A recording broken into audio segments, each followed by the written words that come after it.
आप सभी को जय माता दी, जय भोलेनाथ।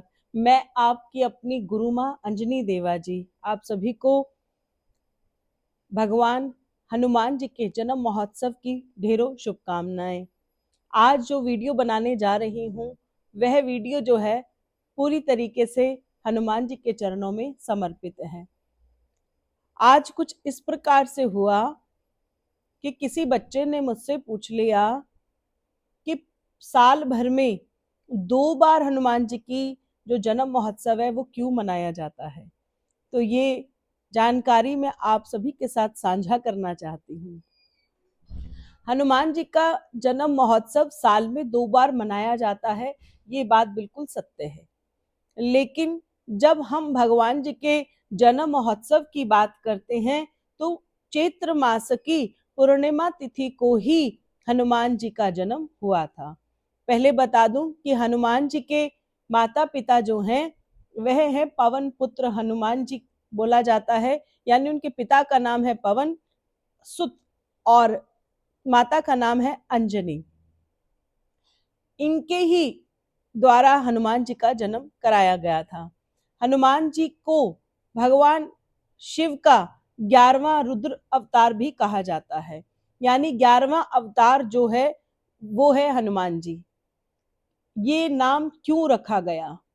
जब विष्णु भगवान ने, आपको ज्ञात होगा, मोहिनी अवतार बनाया। देखिए, मोहिनी अवतार भगवान विष्णु के सबसे सुंदर रूपों में से एक ऐसा अवतार है जिसमें संसार का सौंदर्य समाहित था।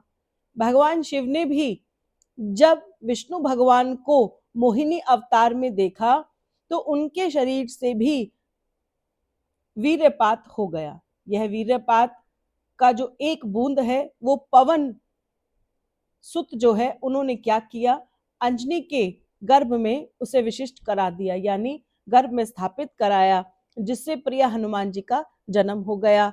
ये जन्म जो है चैत्र मास की पूर्णिमा तिथि को हुआ, जो कि इस वर्ष 2024 में 23 अप्रैल दिन मंगलवार को होने जा रही है। बहुत विशेष बात है कि एक तो भगवान जी का जन्मदिन है और सोने पर सुहागा कि कल है मंगलवार। तो जब भी चैत्र मास की पूर्णिमा तिथि आती है उसी पर ही हम जो है हनुमान जी का जन्मदिन मनाते हैं। अब बात कर लेते हैं पहले कि जो दूसरा जन्मदिन है वो क्यों मनाया जाता है। देखिए, हनुमान जी का जो दूसरा जन्म महोत्सव है वह मनाते हैं हम कार्तिक मास में। जैसे कृष्ण पक्ष की चतुर्दशी तिथि आती है, कई लोग उसे नरक चतुर्दशी भी कहते हैं। उस दिन जब हम भगवान जी का जन्म महोत्सव मनाते हैं तो वह जन्मदिन इस तरीके से मनाया जाता है कि माता सीता जी ने हनुमान जी को उस दिन अमर तत्व प्रदान किया था, यानी उनको सदैव के लिए अजर अमर होने का उन्होंने वरदान दिया है कि वह चिरंजीवी हैं, उनकी कभी मृत्यु नहीं होगी, वह संसार में इस पृथ्वी पर सदैव वास करते रहेंगे। इसीलिए हम लोग जो है उनका दूसरा जन्मदिन नरक चतुर्दशी या फिर कार्तिक मास में कृष्ण पक्ष की चतुर्दशी तिथि को मनाते हैं। एक बारी तो जन्म हुआ और दूसरी बार मिला अमर तत्व की प्राप्ति। जो भी कल के दिन हनुमान जी की आराधना करेंगे वह जन्म महोत्सव के अनुसार करेंगे। कहने का भाव ये रहेगा कि हमारे जीवन में हनुमान जी का आना हमारे जीवन में बहुत सारे कष्टों का चले जाना कहलाते हैं।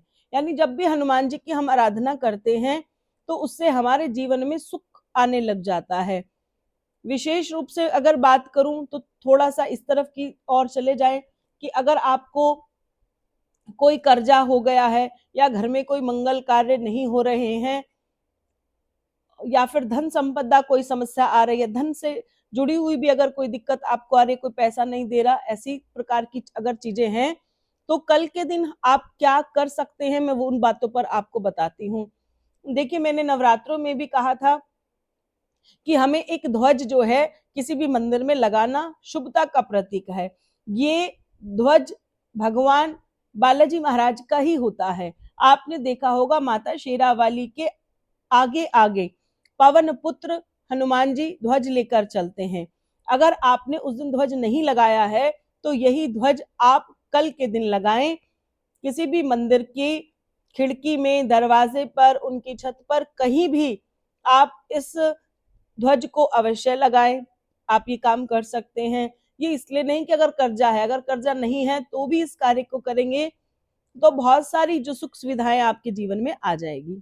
चमेली के तेल का आप दीपक लगाएं, भगवान को पान का बीड़ा चढ़ाएं, भगवान के निमित्त जो है चमेली के तेल का दीपक अवश्य लगाएं और भगवान को प्रसाद चढ़ाएं। जैसे कि भगवान को बूंदी, लड्डुओं का भोग लगाया जाता है, तो भगवान को आप बेसन की बूंदी या बेसन के लड्डुओं का भोग लगा सकते हैं। देखिए, हनुमान जी जो हैं सबसे ज्यादा प्रिय उनके हैं प्रभु श्री राम। तो कल के दिन जो भी राम जी की आराधना करता है उससे भी भगवान जो है हनुमान जी प्रसन्न हो जाते हैं। इसलिए कल आप हनुमान चालीसा के साथ साथ राम नाम की माला करें, राम नाम का जाप करें, जिससे आपका कल्याण होगा।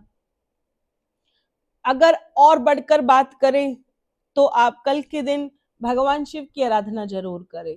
जब आप भगवान शिवालय में जाकर शिव की आराधना करते हैं या आप अपने घर में ही स्थापित शिवलिंग को स्नान कराएं, तो कल के दिन आप क्या करें, उसमें थोड़ा सा खांड या कोई भी मिश्री या पताशा कुछ भी डालकर जल को थोड़ा सा मीठा बनाकर और फिर आप जो है शिवालय पर जल अवश्य चढ़ाएं। जल थोड़ा सा मीठा करना है।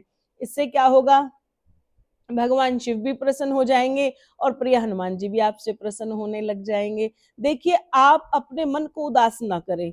जीवन में कई प्रकार की समस्याओं का सामना हमें करना पड़ता है, लेकिन जो भी भगवान का भक्त होता है उसके लिए समस्या का आना और समस्या का चले जाना पता ही नहीं चलता। तो भक्ति में बहुत शक्ति होती है। इसीलिए आप इस तरीके से आराधना करें कि आपको केवल भगवान के साथ जुड़ना है। समस्याएं तो कब आकर चली जाएंगी आपको पता भी नहीं चलेगा। तो इसलिए कल के दिन आपको प्रिय हनुमान जी का जो जन्म महोत्सव है बहुत खुशियों के साथ मनाना है। राम जी की जय जयकार करनी है, हनुमान जी का भजन करना है, हनुमान चालीसा का पाठ करते हुए कल का दिन आपको मना लेना है। अब बात कर लेते हैं, जब कार्तिक मास की जब चतुर्दशी तिथि लगी, माता सीता जी ने देखा कि जो हनुमान जी हैं कितना प्रेम करते हैं राम जी से, उनके लिए एक एक पल उनका नाम जाप कर रहे हैं, उनकी सेवा में दिन रात लगे रहते हैं। तो माता सीता जी ने उनके कर्मों के फल के आधार पर उन्हें अमर तत्व की प्राप्ति कराई थी। तब आपको क्या करना है, अगर आपको लग रहा है कि आप कर्म तो कर रहे हैं और आपको फल नहीं मिल रहा है या आपको विजय प्राप्त नहीं हो रही है, तब आपको कार्तिक मास की चतुर्दशी तिथि पर हनुमान जी की आराधना करनी है। आपको तिल के तेल का दीपक लगाना है, आपको सरसों के तेल का दीपक लगाना है, आपको देसी घी का दीपक लगाना है और फिर आपको चमेली के तेल का दीपक लगाना है। ये चारों दीपक जो है छोटे छोटे आप माता रानी उनके हनुमान जी के आगे लगाएं और अपनी आराधना करें। देखिए, जहां कहीं भी आपकी रुकावटें आ रही हैं या फिर कर्म करने के बाद आपको विजय नहीं प्राप्त हो रही है, तो आप उस समय पर इस कार्य को कर कर अपना कल्याण कर सकते हैं। तो आज आपको समझ में आ गया होगा कि हनुमान जी के 2 जन्मदिन क्यों होते हैं और दोनों जन्मदिन का अपना अपना क्या महत्व है। मैं यही कामना करूंगी अपने पूरे शिव शक्ति धाम के परिवार से कि आप इस जानकारी को सभी से साझा करें और सुनने के बाद आप कमेंट में जय माता दी और कल तो जय श्री राम आप लिखिए। माता रानी, भोलेनाथ जी, हनुमान जी आप सब पर अपनी अपार कृपा करें और आपके कष्टों से आपको मुक्ति प्रदान हो। चैनल को सब्सक्राइब कीजिए, बहुत सारा प्यार दीजिए ताकि मैं आने वाले समय में आपको और अच्छी अच्छी वीडियो में जानकारी दे सकूं। आप सभी को जय माता दी, जय भोलेनाथ। मिलकर लगाएंगे एक बार जयकारा। जयकारा शेरा वाली माई जी दा, बोल सच्चे दरबार की जय हो।